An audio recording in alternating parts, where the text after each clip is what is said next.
to greet Saddam Hussein in 1994 in Iraq and to salute him for his courage and his indefatigability. You're lying again.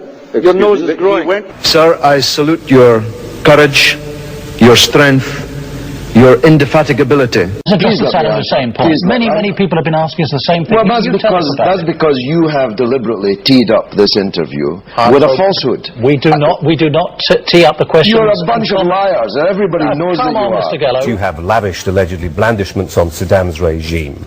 Do you think life would be better now under that dictatorship, under that totalitarian regime of terror run by Saddam Hussein? Well, I have never lavished blandishments on Saddam Hussein's regime. In fact, I was one of the very few opponents of the Saddam Hussein regime when British ministers and businessmen... Courage. I was talking about and to the Iraqi people. Sir, I salute your courage, your strength, your indefatigability. I can honestly tell you that there was not a single person to whom I told I was coming to Iraq and hoping to meet with yourself who did not wish me to convey their heartfelt, fraternal greetings and support. You're a bunch of liars. I am not an admirer of Saddam Hussein. Saddam Hussein will live in history long after these dogs. At a time when we know, through his own admission, that Saddam still possessed weapons of mass destruction, when the dictator was financing global terror, when dissidents were rotting in jail or having their tongues cut out in the street, when all this was happening, George Galloway went to Iraq, stood in front of Saddam and said, "Sir, I salute your courage, your strength and your indefatigability." Those who support the invasion of Iraq may have made many mistakes, but not that one. We overestimated his arsenal, certainly. As once you stood next to him, George, and said, and congratulated... Can't you debate the issue without attacking me? I could if you'd be quiet for a second.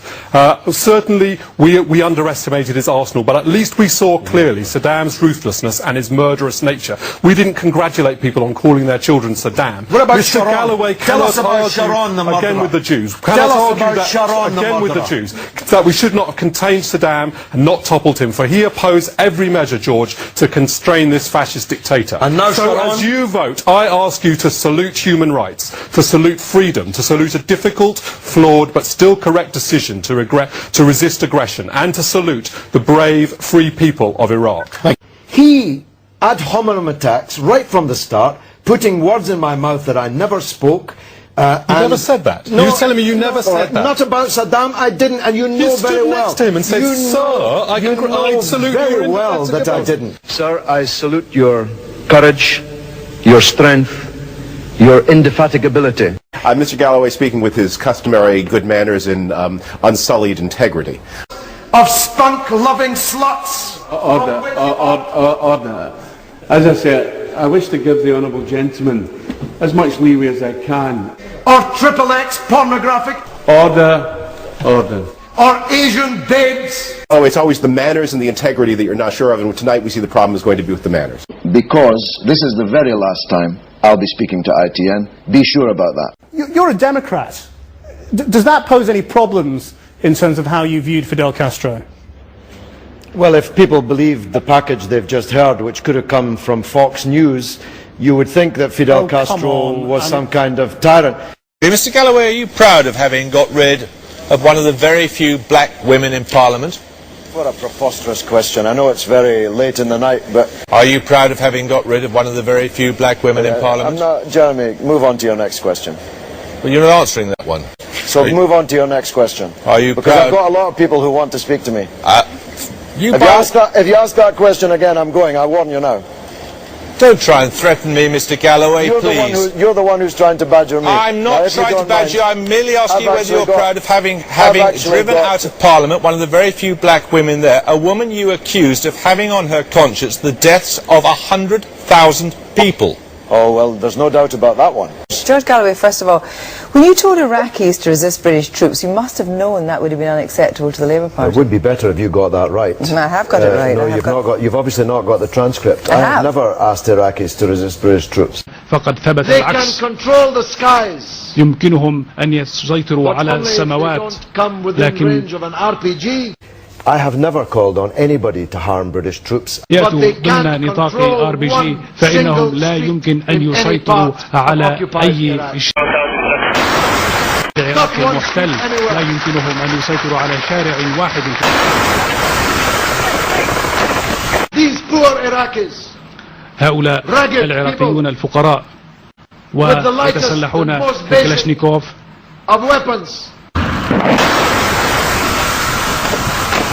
ويستعملون الأسلحة البدائية، يكتبون أسماء مدنهم وقراهم على النجوم. 145 military operations every day.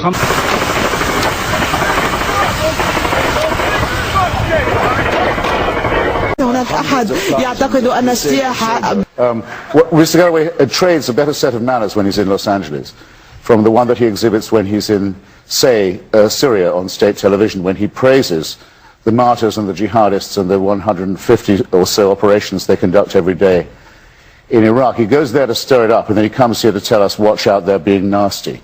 That's, I think, disgraceful. George unquestionably and disgracefully called on foreign mercenaries, or whatever they might be called, to fight with British troops. There's no question about that. He's now backpedaling in the extreme. How do you justify your support for Hezbollah and its leader, Sheikh Hassan Nasrallah? A preposterous way to introduce an item, and what a preposterous first question. What a silly question. What a silly person you are. The people who pay the price for the disappointment are the young soldiers that we've sent there to give their life's blood. والولايات المتحدة كقوة محتلة تضعف باستمرار.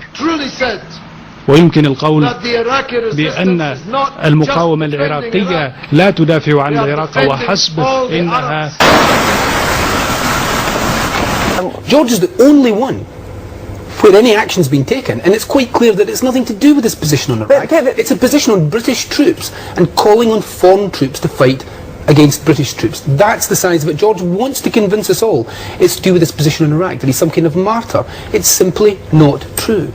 Despite your propaganda, socialism will survive. It's not propaganda. These are simple questions. It's Fox News propaganda, which I've come to get used to from Channel 4 News. All right, fine. We'll put aside we will put aside the abuse. I'm asking you a simple question about how you see the future of Cuba. Do you think there will be some transition? Socialism will survive. I know that makes you sad, but it will survive.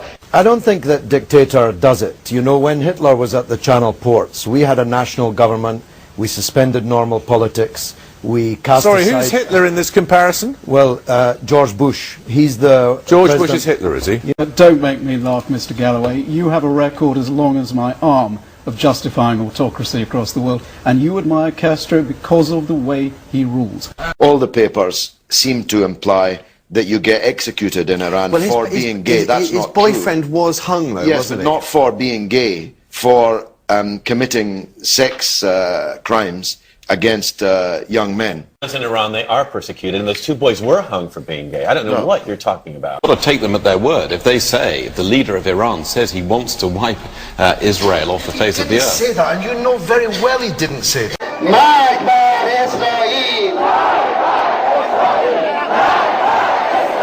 This was a political statement. George, your record of revisionism in this region gives you not a lot of right to be authoritative on this. The woman there...